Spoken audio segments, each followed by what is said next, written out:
매년 한식날이 가까우면 강원도의 자그마한 도시 영월은 분주해진다. 영월 지역의 큰 축제인 단종문화제가 열리기 때문이다. 단종의 유배 행렬이 재연되고 단종과 정순왕후의 의가 행렬이 이어지면서 다양한 행사들이 펼쳐진다. 그중 가장 중요한 행사는 한식날 아침에 치루어지는 재래의식이다. 이날은 하루 종일 장릉을 찾는 영월 사람들의 발길이 끊이지 않는다. 이렇듯 매년 한식날이면 하나가 되어 단종을 모시는 영월 사람들. 이들에게 단종은 어떤 의미인가?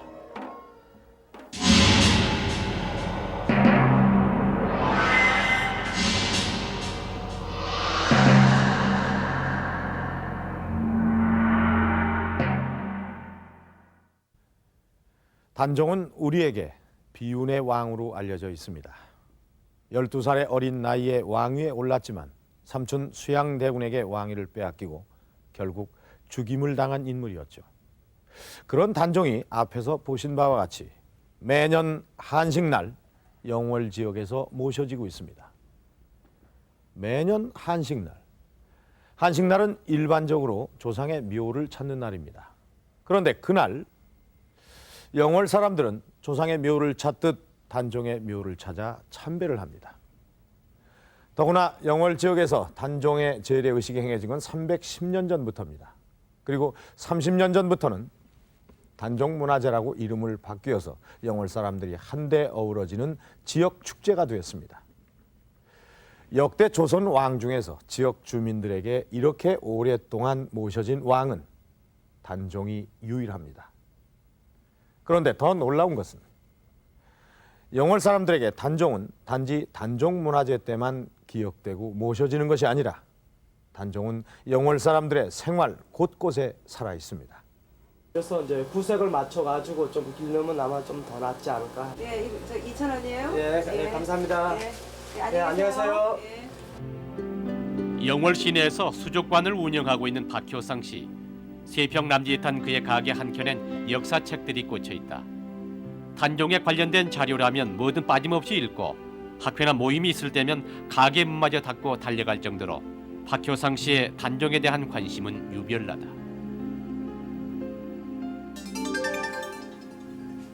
영월 석정여정고의 국사 선생님인 엄흥영 씨. 그는 단종의 역사에 관심을 가지고 있는 사람들과 함께 영월 향토사 연구소를 이끌어 나가고 있다. 저희들이 하는 일은 주로 그 이제 우리 구장에 잊혀져가는 그 역사를 발굴하고 보존하는 이러한 일을 하는데 특히 그 영월은 그 충절의 고장이 아닙니까? 그래가지고 단종의 역사와 관계 있는 이런 그 단종 유배지 복원이라든가 또는 그 단종 그 유배 그 과정을 이제 재현한다든가. 얼마 전엔 그동안 영월 향토사 연구소에서 연구하고 정리한 것들을 모두 수록해 놓은 장릉의 향을 사르며라는 책을 내기도 했다. 영월군 영흥리에 사는 올해 85살의 김기만 할아버지. 평생 농사를 지으며 살아온 그는 매일 새벽 4시면 일어나 목욕 재개하고 뒷방에 모셔놓은 단종에게 지혜를 올린다. 태백산도사 4월 18일에 소백산도사 54년 전 꿈에서 단종을 만난 이후 이렇게 집안에 제단을 마련해 놓은 김기만 할아버지는 그동안 하루도 거르지 않고 단종을 모셔왔다. 단종을 모시는 이는 김기만 할아버지뿐만이 아니다. 청령포에 있는 대왕각은 이장수만 씨가 개인적으로 관리하고 있는 사당이다. 이곳에도 단종의 영정이 모셔져 있다. 이장수만 씨가 단종을 모시게 된 건 그의 어머니 때문이다. 무녀였던 어머니가 단종 대왕신을 모시기 위해 직접 이 대왕각을 건립했다. 얼마 전엔 문헌에 그 정확한 경로가 나와 있지 않은 서울에서 영월까지의 단종의 유배길을 3차례에 걸쳐 직접 답사하기도 했다. 전 뭐 다른 뜻은 없고요. 이제 뭐 어머니가 이렇게 대왕님을 흠모하셔가지고 여생을 참 지금 돌아가셔서도 저 앞에 누워 계시지만은 이제 저도 뭐 어머님 뜻을 따라가지고 이제 영월이라 하면 참 단종제도 있고 우선 단종이면 또 청령포 이러니까 단종 임금께서 참 그 어린 나이에 이 수백 리 길을 그 귀양 오던 길을 뭐 근사치레도 좀 발췌를 해가지고 그게 참 뭐 배우는 학동들한테라도 교육 자료가 좀 되게 남겨놓고 싶은 그런 마음밖에 없어요 현재로는. 네, 어느 지역에 가나 향토사 연구회는 있습니다. 또 그 지역의 역사를 연구하는 사람들도 만나볼 수가 있습니다. 그러나 집안에 단종을 모셔놓고 매일같이 제사를 올리는 김기만 할아버지나 자비를 들여 대왕각을 건립하고 단종의 유백기를 답사하는 이장수만 씨의 경우는 언뜻 이해하기가 어렵습니다. 이렇게 이해하기 어려운 일들이 앞에서 보신 사례 외에도 영월 지역에선 많이 일어나고 있습니다. 뭐 이 정도면 영월 사람들의 마음속에 단종이 살아있다고 해도 과언이 아닐 텐데 왜 영월 사람들은 단종에 대해서 이렇게 유별나게 애정을 쏟는 걸까요? 그걸 알아보기 위해서 조선시대로 한번 거슬러 올라가 보겠습니다.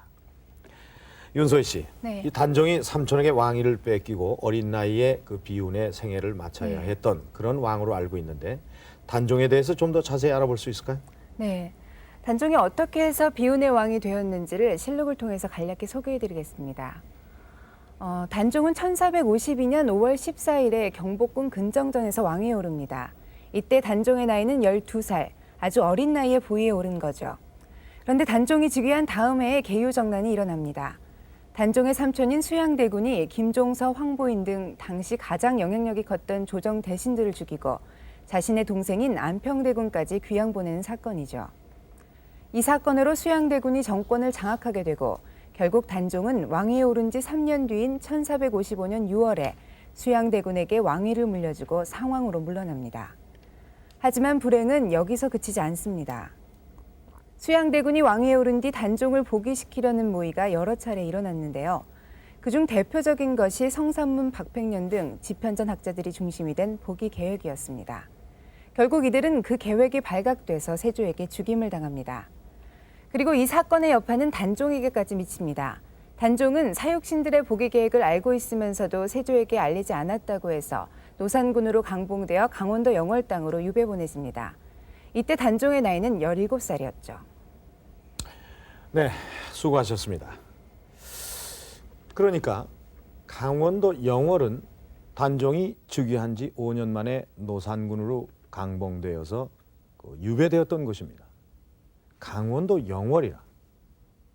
강원도 영월은 교통이 발달된 지금도 서울에서는 굉장히 먼 거리입니다. 그럼 단종이 그렇게 먼 길을 어떤 경로로 어떻게 해서 유배가 됐는지 정용실 아나운서가 그 길을 한번 따라가 봤습니다. 저는 지금 창덕궁에 나와 있습니다. 1457년 바로 이곳에서 노산군으로 강봉이 된 17살의 소년 단종이 유배길에 올랐습니다. 지금도 차로 한 4시간여가 걸리는 강원도 영월 땅. 교통수단이라고는 가마, 말, 배 등이 사용이 됐던 그 시절 단종은 어떤 경로로 어떻게 유배길에 올랐을까요? 이미 유배길 답사를 하고 돌아오신 영월 향토사 연구회 박효상 씨와 함께 오늘은 그 길을 한번 따라가 보도록 하겠습니다. 그럼 한번 출발을 해볼까요? 같이 한번 가보실까요? 예, 그렇습니다.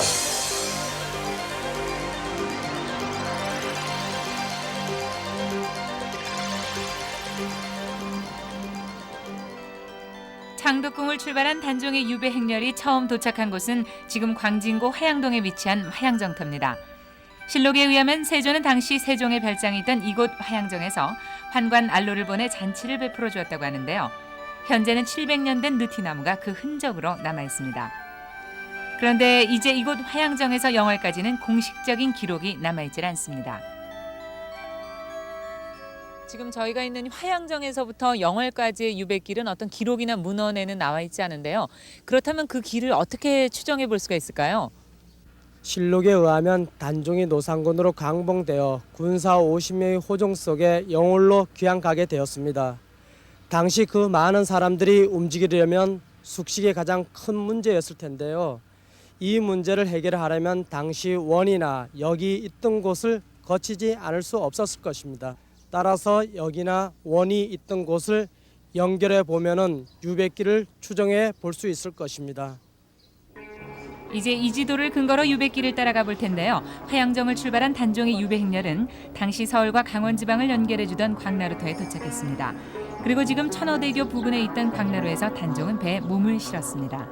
배가 어떻게 출발을 했을까요? 배가 옛날에는 이제 이쪽으로 이제 정박돼 있다가 예. 여기서 이제 노상군을 태워가지고 예. 양평으로 해가지고 여주군 금사면 천령마을이라는 곳이 있습니다. 네, 그러면 여기서 출발을 해서 예. 쭉 해서 저쪽까지 네. 갔겠네요. 단종이 배를 타고 갔다는 이야기는 지금도 양평 지방에 전해져 내려오고 있습니다. 지가 어려서 14살 먹어서요. 김청년이라는 그분이 참 식자도 있고 좀 역사에 대해서도 아는 일이 많았어요. 그런데 그분이 얘기를 하기를 단종이 백길로다가 영월로다가 갔다고 이렇게 말씀을 해요. 이 밖에도 인근 마을에서는 단종에 얽힌 이야기들이 많이 전해져 오고 있는데요. 경기도 양주 마을에서는 차성복이라는 사람이 단종에게 백설기 한 시루를 쪄서 바쳤다는 이야기가 연안 차씨 족보에 남아 있습니다. 배로 경기도 광주와 양평을 지나서 여주군 이포나루에 도착한 단종은 이제 육로를 이용해서 원주로 향하게 되는데요. 그 길목에 있었던 여주군 상구리에는 단종 어수정이라는 것이 남아 있습니다. 임금이 잠시 쉬어가며 목을 축였던 곳입니다.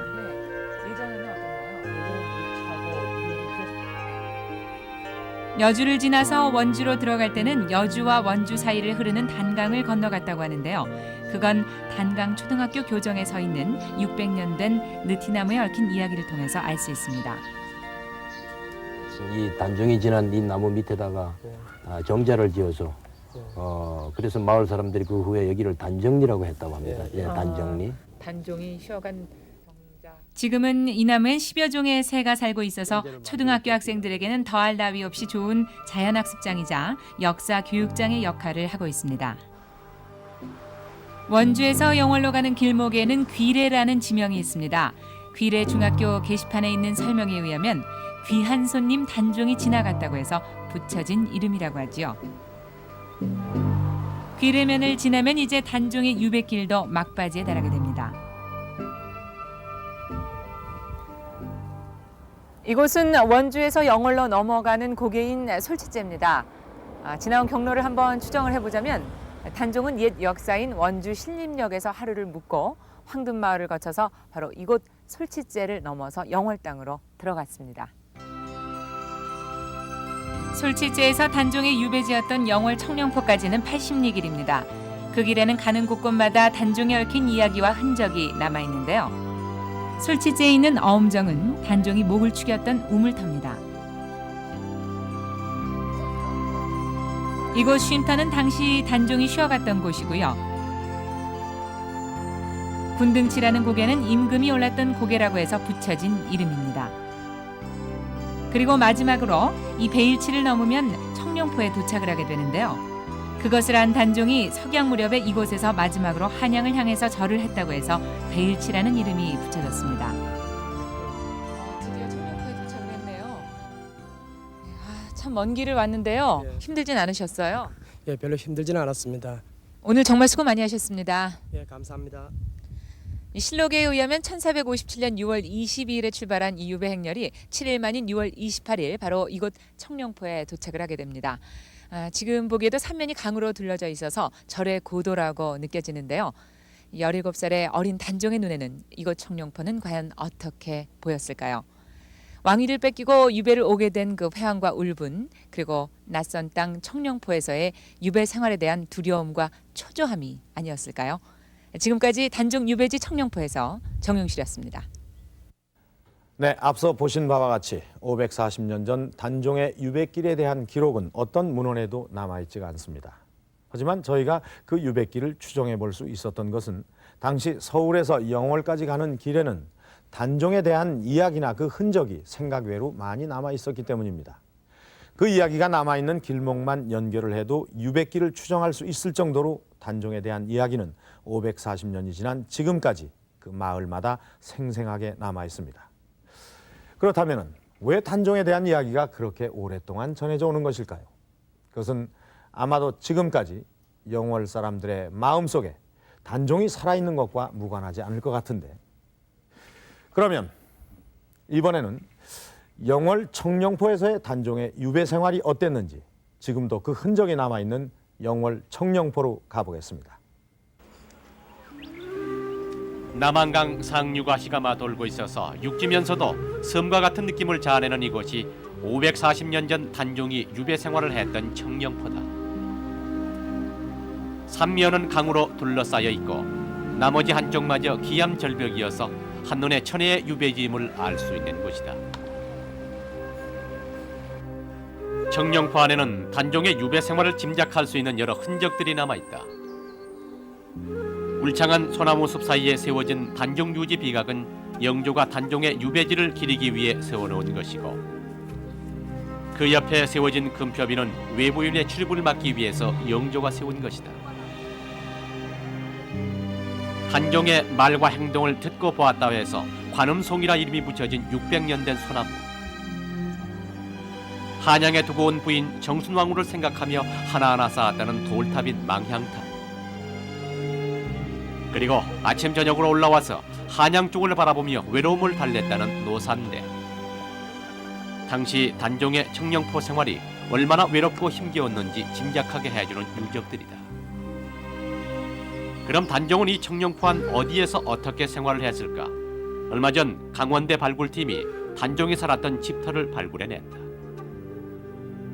발굴해 본 결과 주춧돌의 크기라든지 또 주춧돌과 주춧돌의 간격이라든지 이런 걸 볼 때 아마 작은 집이었던 것으로 생각이 되고요. 그 규모는 아마 3칸 정도의 규모고 그 옆으로는 1칸 정도. 집의 형태는 그 영월 지역에 당시 한 그 600여 년 전 정도 되면은 투막집이라고 하는 것이 지어졌으리라고 생각이 됩니다. 이 투막집은 뭐냐 하면은 간략하게 짓는 집입니다. 그러니까 주변에서 구할 수 있는 소나무를 가지고 벽을 만들고 지붕에다가 이어놓는 겁니다. 또 하나 그 앞에 화덕자리가 나온 게 있습니다. 불을 피워서 아마 단종에게 드릴 음식을 만든다든지 하던 그 자리가 있었던 것으로 생각이 되고요. 청령포에서 단종이 지낸 기간은 2개월 정도였다. 그해 여름 홍수가 나자 단종은 당시 영월 객사였던 관풍헌으로 옮겨지게 된다. 영월 중심지에 자리하고 있던 관풍헌에서의 생활은 청령포보다 자유로웠을 것으로 짐작된다. 그러나 어린 단종의 마음속에 자리하고 있던 외로움과 한스러움은 깊어만 갔다. 자기 위에 올라 지었다는 시를 통해 당시 단종의 심정을 엿볼 수 있다.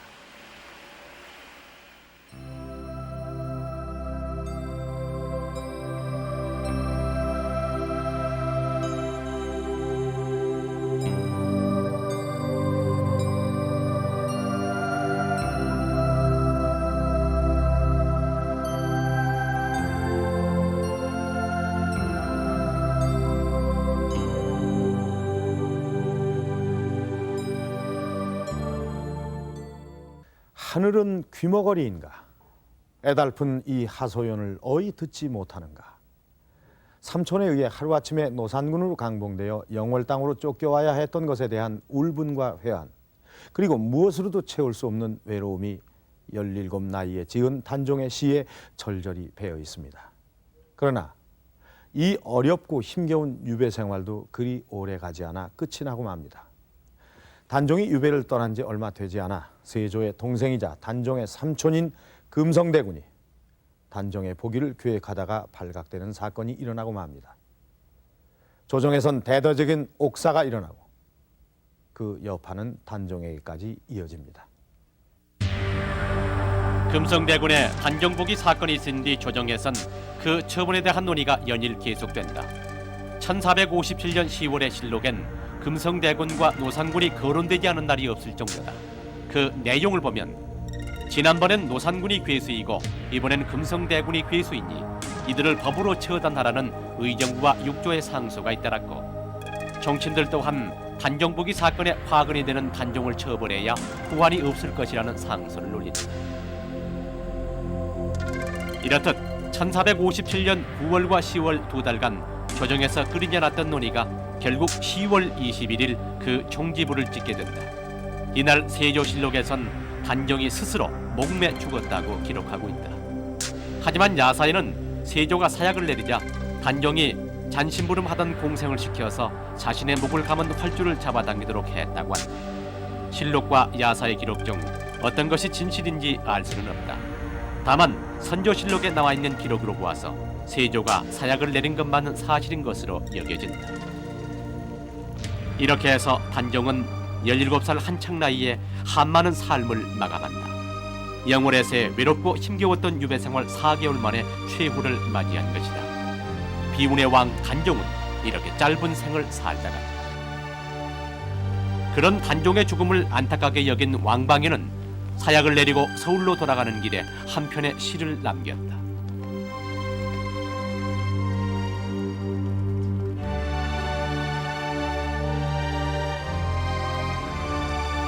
단종의 죽음을 애석하게 여긴 이는 왕방연뿐만이 아니라 이곳 낙화암은 당시 단종을 모시던 시녀와 하인 6명이 단종이 죽자 몸을 던진 곳이다.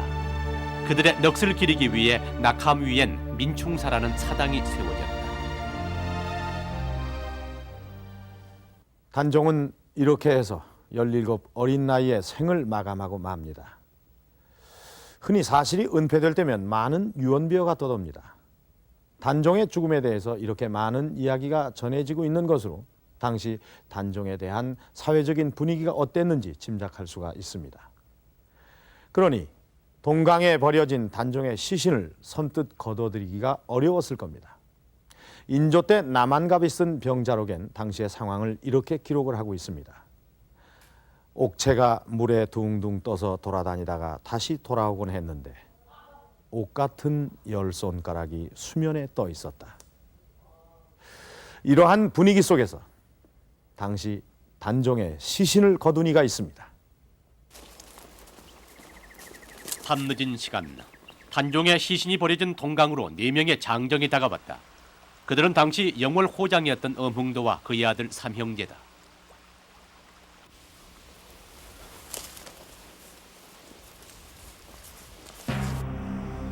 단종의 시신을 거둔다는 건 당시로선 죽음을 각오해야 하는 일이었다. 그러나 엄흥도는 위험을 무릅쓰고 아들 셋과 함께 단종의 시신이 버려진 동강으로 간 것이다.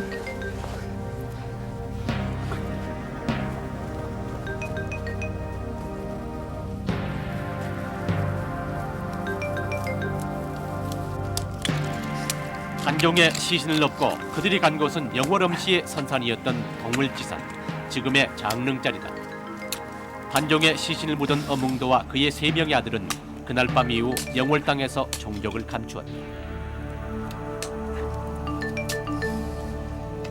엄흥도는 그 단종을 장사 지난 다음에 그의 아들 삼형제와 함께 결국은 몸을 숨기게 되었죠. 그래서 엄흥도가 간 곳은 계룡산에 있는 동학사 이곳에서 단종의 시신을 모시고서 이제 3년상을 지나고 그리고 후안이 들어가지고 그의 아들은 각각 흩어져 살게 되었죠.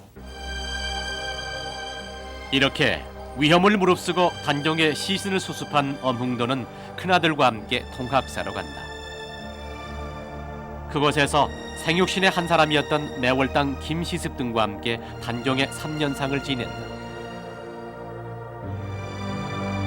3년상을 치른 뒤 엄흥도 부자의 행적은 알 수가 없다. 다만 경북군위와 경남 울산 등지에 영월엄씨 집성촌이 있는 것으로 그들의 행적을 짐작할 뿐이다. 엄흥도가 단종의 시신을 거두러 나가며 가족들에게 남겼다는 말은 지금껏 영월엄씨 집안의 가훈으로 이어져 오고 있다. 이렇게 엄흥도는 자신의 후손들에게 큰 가르침을 남기고 지금은 영월 팔계리에 잠들어 있다. 단종의 시신을 거둔 뒤 영월 호장 엄흥도는 행적을 감췄습니다. 그만큼 당시에 단종의 시신을 거둔다는 것은 위험천만한 일이었습니다. 그런데도 위험을 무릅쓰고 단종의 시신을 자신의 선산에 모신 엄흥도를 통해 당시 단종에 대한 민심을 엿볼 수가 있습니다. 앞에서 잠시 언급을 했습니다만 단종에겐 부인이 있었습니다. 단종과 동갑인 정순왕후는 15살 때 간택이 돼서 왕비가 됐습니다. 그러나 2년 뒤에 정순왕후는 단종을 영월로 떠나보내야만 했습니다. 그 후 어린 나이에 정순왕후는 남은 여생을 어떻게 보냈을까요? 서울 청계천 7가 조선시대 이곳엔 영도교라는 다리가 있었다. 영월로 유배가던 단종과 정순왕후는 이곳 영도교에서 이별을 했다. 단종과 이별한 정순왕후는 이곳 동대문 밖에 위치한 동방봉에 올라 영월에 있는 동쪽을 바라보며 단종을 그리워했다고 한다. 동방봉 아래 청룡사 옆에는 정순왕후가 살았다는 정업원 터가 남아있다. 정순왕후는 이곳에서 시녀 3명과 함께 궁핍하게 살았다고 한다. 현판에는 정순왕후의 삶을 생각하며 영조가 눈물을 머금고 썼다는 글귀가 쓰여 있다.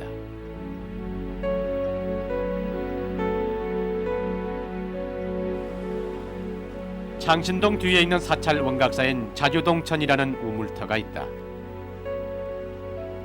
이곳에서 정순왕후는 옷감에 자주물을 들이는 염색일을 하며 생계를 유지했다고 한다. 그래서 이 우물의 이름도 자주동천이다. 동방봉 아래 지금의 숭신초등학교 자리에는 당시에 여인네들만 들어갈 수 있는 여인시장이 있었다고 한다. 정조 때 한석의 역사를 정리한 한경지리학에 의하면 이곳에 사는 여인네들이 시장을 가장해서 정순왕후에게 채소와 곡식을 공급해 주었다고 한다. 이것은 그만큼 정순왕후가 고고하게 그리고 어떤 조정이나 그 왕실의 도움을 받지 않고 새 시녀와 함께 그렇게 그 옷감에다가 물감을 들여가서 근근히 생활을 했다는 그런 것으로 이제 볼 수도 있고, 당시에 정말로 그 단종을 잃은 그 송씨 부인을 동정한 그런 우리 여인들의 아름다운 마음씨가 저는 깃들어 있다고 생각됩니다. 조정의 도움을 받지 않고 어렵게 살았던 정순왕후는 82살에 숨을 거두어 이곳 사릉에 묻혔다. 그녀가 숨을 거둔 뒤 사람들은 사릉에 있는 소나무들이 단종이 있던 동쪽을 향하고 있다고 믿었고 그 이야기는 지금까지도 전해오고 있다. 사릉에 있는 나무들이 모두 단종이 있던 동쪽을 향하고 있다. 상식적으로 이해가 안 되는 이야기입니다만 이런 이야기들이 오랫동안 생명력을 가지고 전해져 오는 것은 단종과 정순왕후에 대한 사람들의 애틋한 마음이 담겨져 있기 때문입니다. 그렇다면 이렇게 민심 속에 살아있던 단종은 조정에선 어떻게 받아들여졌을까요? 윤소희 씨, 네. 단종이 죽은 뒤에 단종 때문에 조정에선 여러 차례 문제가 되죠. 네. 연산군 때 김종직이 쓴 조의제문이 문제가 돼서 많은 사람들이 목숨을 잃습니다. 연산군 4년 7월 17일 실록에 의하면요. 김일손이 그의 스승 김종직의 조의제문을 사초에 실은 것이 문제가 됐는데요. 조의제문을 두고 당시 조정에선 진시황을 세조에게 비유하고 의제를 노산군에 비유해 세조를 비난한 글이라고 해서 이 글을 사초에 실은 김일손을 극형에 처했습니다. 그리고 이미 죽은 김종직은 부관 참시를 하죠. 부관 참시라면 죽은 사람을 관에서 꺼내 다시 목을 베는 아주 극형인데 아주 가혹한 처벌을 했군요. 그 뒤에 또 어떤 기록이 있습니까? 네. 연산군 10년 11월 13일 실록에 의하면 남효은을 부관 능지하고 그 아들을 차명에 처하라는 어명이 내려지는데요. 이건 남효은이 단종의 어머니의 능인 소능을 보게 할 것을 주청했기 때문입니다. 네, 수고하셨습니다. 이렇게 세조의 손자인 연산군 때까지만 하더라도 단종에 대한 조정의 정책은 가혹했습니다. 이런 분위기 속에서도 이 단종에 대한 민심은 변함이 없었습니다. 오히려 몰래 단종을 모시는 사람들이 생겨나기 시작했고 그것은 지금까지 영월 지역에 이어져 오고 있는 것입니다. 정영실 씨가 그 현장을 찾아가 봤습니다. 영월군 삼각산 자락에 위치한 영모전은 단종의 영정을 모시고 있는 사당입니다. 그런데 이곳의 영정에는 소년 단종이 백마를 타고 가는 모습이 그려져 있습니다. 이 단종 영정이 참 독특한데요. 그림 설명을 좀 해주세요. 네. 단종대왕을 평소 모시고 있던 추익환 선생님께서 하루는 꿈속에 단종대왕이 백마를 타고 나타난 것입니다. 그래서 그 대왕님 어디로 가시나이까 이렇게 물으니까 내가 죽어서 태백산으로 지금 가고 있다 이렇게 말씀을 하셨습니다. 그래서 옛날부터 그 구전으로 단종 대왕께서는 돌아가셔서 태백산 산신령이 되었다는 걸 온 그 영월 주민이나 인근 주민들도 그렇게 아주 많이 믿고 있습니다. 네. 이렇게 영월에서는 단종이 죽은 뒤에 태백산 산신령이 됐다고 믿고 있습니다. 과연 어떻게 단종은 죽은 후에 태백산 산신령이 된 걸까요? 그리고 왜 이곳 사람들은 단종이 태백산 산신령이 됐다고 믿고 있는 걸까요? 단종이 태백산 신령이 되었다는 이야기를 확인할 수 있는 현장은 태백과 영월 지역 곳곳에 있습니다. 지금 제가 찾은 곳은 태백시 어평이라는 마을인데요. 마을에 수호신을 모시는 선앙당에 단종의 신주가 모셔져 있습니다. 단종대왕이 돌아가셔 가지고 영혼이 어떻게 됐냐 하면 태백산 산령님이 됐다면 저기 태백산인데. 예예. 그 산령님이 돼 가지고 갔을 적에 여기 와서 시위 갔다 해서 이거 어평이라 이게. 아 마을 이름 어평. 예, 그래서 이래서 이제 마을 이름이 어평이라 됐다. 그래가지고 시위 갔다 해서 이 자리에다가 선앙을 쏘고 이날 이제금 위에 내려오는 거. 그리고 재미있는 건 선앙당 옆에는 꼭 엄나무라고 불리워지는 나무가 한 그루씩 있는데요. 이 엄나무는 어몽도의 화신이라고 합니다. 영월 장릉에서 여 태백산 가는 길가에 여기뿐 아니고 오다가 이제 선앙이 있거든. 예. 선앙이 이제 드문드문 마을마다 와 시위 가는 데 있는데 틀림없이 선앙이 있으면 없는 게 서 있다 이래. 예. 단종을 신으로 모시는 곳은 마을 선앙당만이 아닙니다. 태백산 주변에는 유난히 무녀가 많고 그들을 찾아와서 굿을 청하는 이들도 많은데 바로 이들이 믿고 모시는 신도 단종신입니다.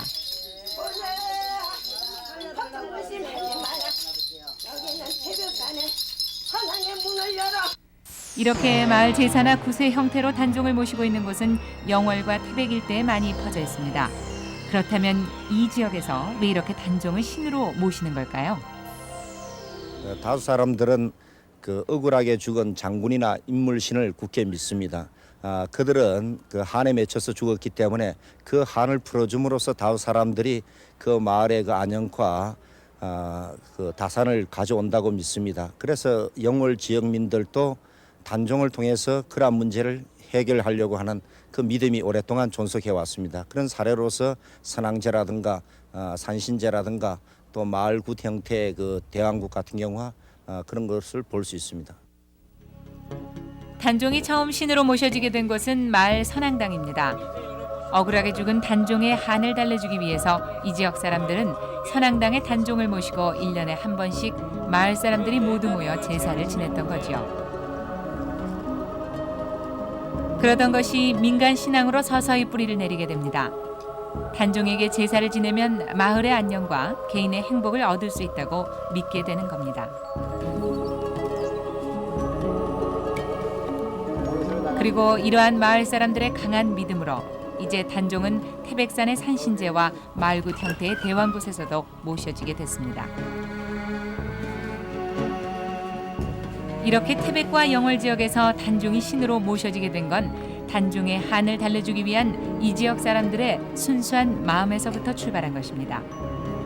바로 민심이 단종을 신으로 만든 것입니다. 민간 신앙의 역사적인 의미는요, 단종을 그 왕으로 모심으로 해서 세조의 그 찬탈 행위를 일종의 부인하고 있는 거죠. 그렇게 그 자기네들의 역사 의식과 그 문화 의식을 나타내기 위해서는 어떻게 되느냐? 기록으로 남길 수도 없고, 기록으로 남겼다가는 그 이 관의 역사적인 관점과는 위배되기 때문에 기록을 남길 수는 없고, 그 반면에 자기네들끼리 비밀 결사적인 입장에서 단종을 신으로 모시고 매년 그 이 제사를 지내고 또 마을에서 조그만 축제를 열무로 해서 그 단종이 왕이 된다는 걸, 왕이라는 것을 그 새로운 시대에 재평가될 수 있을 때까지 그렇게 신으로 모시고 제사를 지내는 거죠. 그것은 바로 쓰여진 역사에 대한 쓰여지지 않은 역사 의식을 집합시키는 그런 기능을 해왔죠.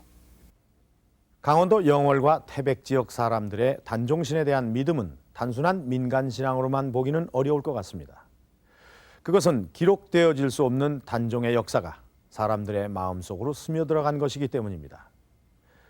그렇다면 이렇게 사람들의 마음속에 자리 잡고 있던 단종은 언제 다시 역사 속에서 살아나게 된 것일까요? 그것은 단종이 죽고 100년이 지난 뒤인 중종 때에 이르러서야 단종은 새롭게 조명되기 시작합니다.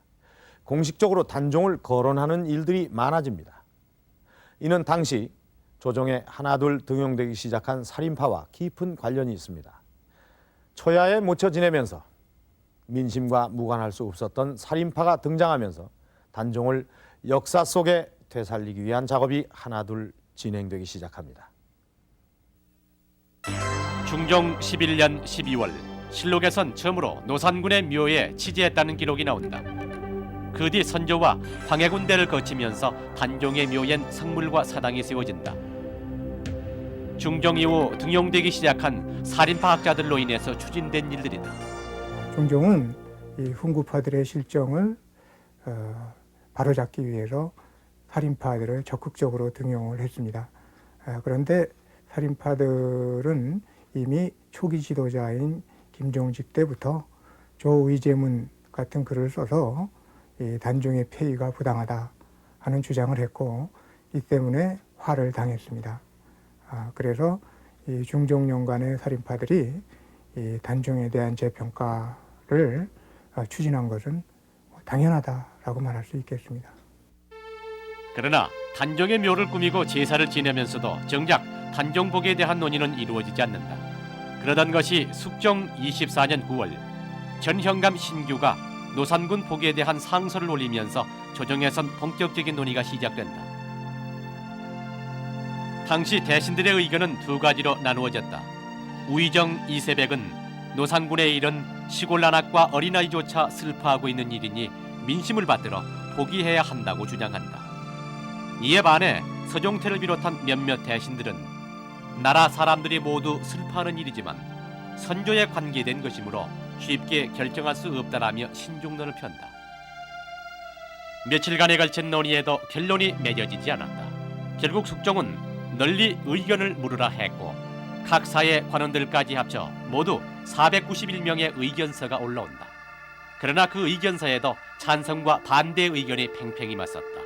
고심 끝에 숙종은 이렇게 결론을 맺는다. 세조께서 마지막에 내린 처분은 세조의 본뜻이 아니므로 노산군 복위는 세조의 성덕을 오히려 빛내는 것이다. 영자호란 이후 이 청나라에 대한 적개심 때문에 북벌론을 주장을 했고 청나라와 다른 우리의 고유 문화를 지킨다는 이 조선중화주의를 표방했습니다.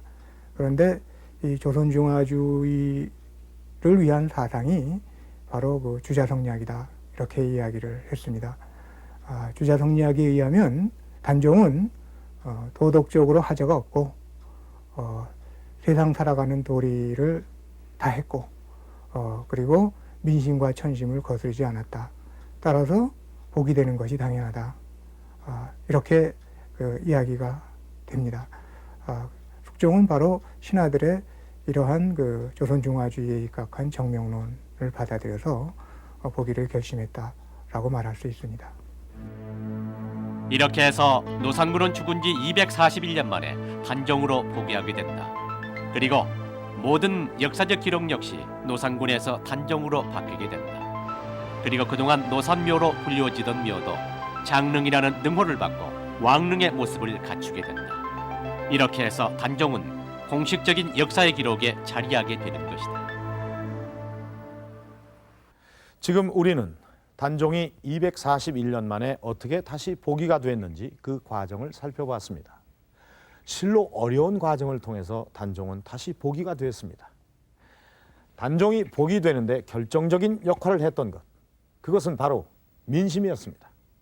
당시 실록에서 조정 대신들이 논의한 부분을 살펴보면 단종 복위를 찬성하느니나 또는 반대하느니나 모두 민심을 저버릴 수 없다고 말을 하고 있습니다. 바로 240년 동안이나 이어져 온 민심이 역사 속에 사라졌던 단종을 되살려 놓은 것입니다. 하지만 단종이 복이 된 것만으로 역사적인 평가 작업이 모두 끝난 것은 아닙니다. 단종에게 충절을 지키다 죽임을 당한 사람들, 그들의 복권 작업은 아직 남아 있습니다. 단종에게 충질을 지키다 목숨을 잃은 사육신은 단종이 복이 되기 전인 숙종 5년 서울 노량진에 모셔진다. 그리고 영월 장릉에도 사육신의 위패를 모신 육신사가 세워진다. 육신사는 후에 창절사로 이름이 바뀐다. 숙종 이후 영종조대를 거치면서 생육신인 김시습과 남효원 그리고 박신문과 어몽도의 위패를 추가해서 10명의 충신을 모시면서 그 이름이 바뀐 것이다. 사육신, 생육신과 함께 어몽도도 충신으로 모셔진다. 장릉에 어몽도의 정려각이 세워지고 영조 19년인 1743년엔 공조참의로 추증된다. 그리고 15년 뒤인 1758년에는 또다시 공조참판으로 추증된다. 이렇게 숙종 이후 조금씩 이루어지던 충신들에 대한 재평가 작업은 정조대에 이르러 마무리된다. 단종에게 충질을 지킨 충신 230명을 위한 배식단과 배식단사가 세워진다. 배식단사의 정단에는 사육신과 금성대군 등 단종에게 충질을 지키다가 목숨을 바친 충신 31명과 어몽도가 모셔진다. 별단엔 198명의 충신이 모셔져 있다. 단종이 다시 복위된다고 점을 쳐줬다가 목숨을 잃은 무녀와 단종의 시중을 들던 궁녀까지 모셔져 있다. 당시 정조는 이 230명의 충신을 선별하는 데에 오차가 없도록 하기 위해서 심혈을 기울였다. 세조 때의 모든 문헌들을 찾아 관련자들의 행적을 면밀히 검토해 충신을 가려냈다. 그리고 단종에 대한 모든 기록을 정리해 장릉 사보를 펴냈다. 잊혀지기를 강요당했던 단종의 역사가 다시 역사의 한 페이지에 기록된 것이다.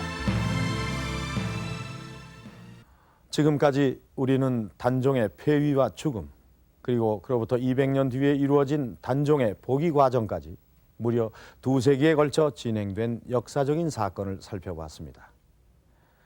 처음에 우리는 이런 질문을 했습니다. 왜 단종은 지금까지 영월 사람들의 마음속에 살아있는가? 그것은 여러분이 보신 바와 같이 단종의 억울한 죽음에 대한 500년 전의 민심이 지금까지 이어져 온 것입니다. 이렇게 오랜 세월 동안 변함없이 이어져 온 민심, 바로 그러한 민심이 우리의 역사를 만들어 나가는 것은 아닐까요? TV 조선왕조실록 여기서 마칩니다.